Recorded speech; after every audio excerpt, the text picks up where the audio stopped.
Gemstone Godzilla. The YouTube exclusive Godzilla with a cold fighting style and a meaner personality, and he is not one to be messed with, dispatching all of his opponents with his power. In the Heisei era, one of the most iconic and having some of the strongest kaiju in Godzilla media with all sorts of enemies that remain iconic to this day. Welcome back, people of the internet and watchers of the multiverse. Today, we go in depth to determine how far and how long Gemstone Godzilla can make it into the Heisei films.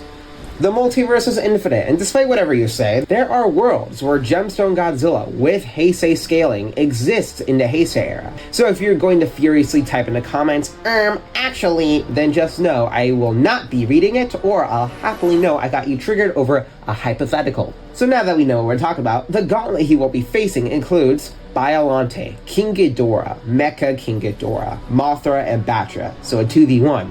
Rodan, Super Mecha Godzilla, MOGUERA, Space Godzilla, and the demon himself, Destoroyah. But before we begin, let's cover some of Gemstone Godzilla's stats. He stands at 120 meters, being a good size for the Heisei era, having powerful attacks, which he can transfer atomic energy into his punches or any of his other attacks, using his atomic energy to however he sees fit, even sending himself flying into the air to do a dropkick. It has insane durability and as well, surprisingly good combat skills, despite him just appearing really.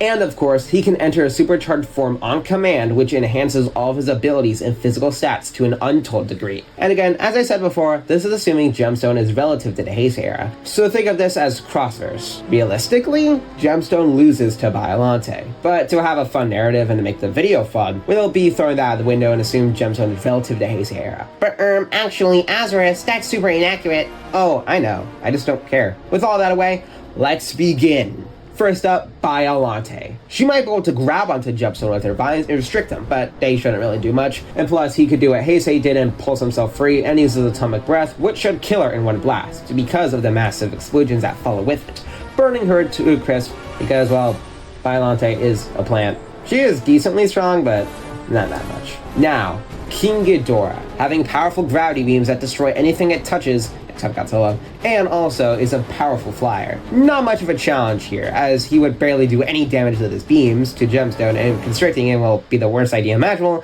because of Gemstone Godzilla's pulses like Godzilla did in the film. So Ghidorah's attacks can't really do anything and would just only risk getting himself killed, which will be the outcome. Plus, Gemstone is way too much of a violent fighter and would do a lot worse than just ripping off one of the heads. Now, Mecha King Ghidorah. Now, Gemstone has a proper challenge. With his assortment of weaponry, and we assume a well-experienced pilot, this will prove to be a close fight. And by that, I mean all Gemstone has to do is get close and then atomic punch right into Mecha Ghidorah, which would at the very least disconnect the pilot from controlling the mech, and at very worst, destroy it in one punch. Moving on without too much issue and only some light grazes. The problem with Heisei Godzilla is that he's just slow, and he doesn't know how to fight, but he has the power to back it up. While here, in this hypothetical, Gemstone has that power, but along with it, his natural fighting skill. So, nothing really can stop him. Mothra and Batra. Gemstone is no stranger to fighting multiple opponents at once, and since his pulse and at least raw power to attacking opponents and damage them seems even more powerful than Heisei's. So if the flyers get close, their lighter builds will just get destroyed and result in massive injuries or worse. But they'd still put up a decent fight, having beams that can stop Gemstone from unleashing atomic breath or at least stop him from attacking for a short amount of time. But eventually Gemstone is going to get pissed off and emit a massive pulse that burns into a crisp. Or he can pulse himself in the air and snipe them out of the sky. And because they're so light, they might just get destroyed into pieces. Yeah, not a nice way to go. Rodan. This is just a weaker Mothra and Batra. No, sorry, just a weaker Mothra. Actually, I didn't really know which one's weaker at the two, but you get the point. Rodan would just get one shot by atomic breath. He's super weak. Sorry, Rodan fans, but Gemstone moves on with, ease. Might be easier to Biolante, honestly. Super Mecha Godzilla, with all his weapons. Now, we have a real battle. Mecha Godzilla's fight will help him stay away from Gemstone and rely on his beams, as getting close in this fight would be a death sentence for the neck.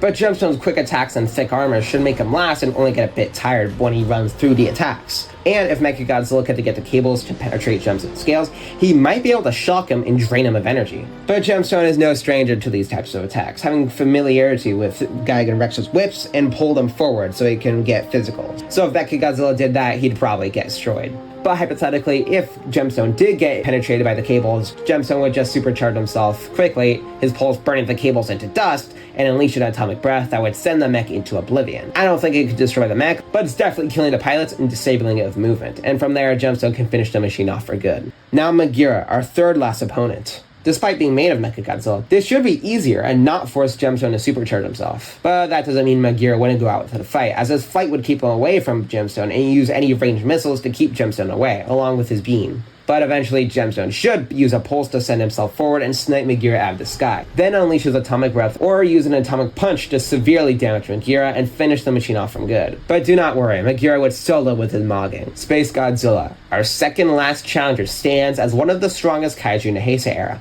maybe even stronger than Destoroyah. Be sure to watch my video on that. And now it's time for Gemstone to throw hands once again. This time, he's going to struggle. Space Godzilla's crystals will prove to be insanely difficult for Gemstone to get past, and along with Space Godzilla's energy shield. But I honestly think Gemstone Godzilla's atomic breath is so destructive, it might accidentally, yes, accidentally destroy Space Godzilla's main source of power, which I'm assuming he has one in this fight, similar to what he did in Godzilla vs. Space Godzilla, and from there, get closer to Atomic Punch Space Godzilla's shoulder crystals. And Gemstone's supercharged state will help him survive more attacks, but it will take him all of his power to beat this guy.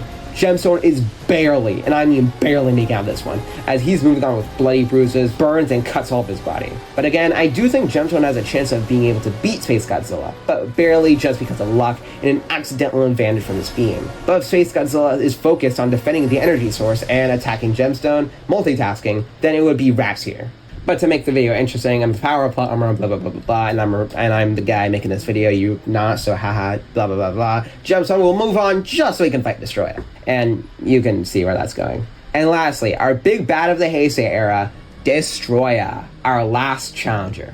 After this, Gemstone will take the crown of the Heisei universe. Destoroyah was so powerful that it required Godzilla to go into burning mode, which killed him in the process. But can he actually be defeated by Gemstone Godzilla? Let's find out. Destoroyah's oxygen destroyer beams and constant regeneration will make this fight instantly trigger Gemstone to supercharge himself to survive any of the attacks. This won't be good, as we know after the fight with Gigan Rex, Gemstone got drained pretty bad, so if Destoroyah keeps his fight for going long enough, he could tire out Gemstone completely. Destoroyah's regeneration will make Gemstone have to find a way to destroy Destoroyah all at once to leave nothing to regrow. But something tells me he won't make it that far. Destoroyah's ferocity and power in his ability-based attacks will cut into Gemstone despite the supercharged state, and sadly, his variable slicer will eventually cut through Gemstone's neck, possibly decapitating him, killing the Smoke Seeker just at the end of the trail. And plus, the Oxygen Destroyer, as unfortunately Gemstone needs to breathe, so he would get destroyed even at ranged combat. And Destoroyah actually is one of the only Heisei kaiju that knows how to throw hands.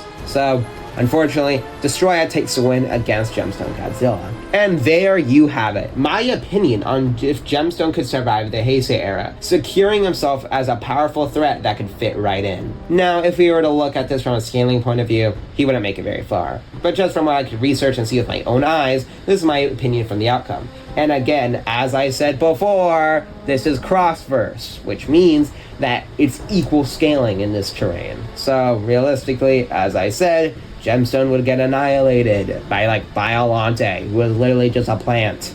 But to make the video interesting, we're going to assume that they're equal.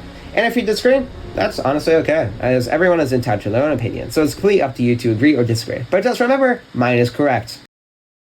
Even if you do disagree with the outcome, though, I'm sure you'll enjoy our other videos, like our other debates, Could They Survive, and What Ifs, which I'm mainly focusing on. And please, go watch them. It's my dream to make them, and sadly, they're kind of flopping right now, so go watch them quickly, quick! And if you got any suggestions, be sure to comment them down below. And until next time, stay safe, and goodbye.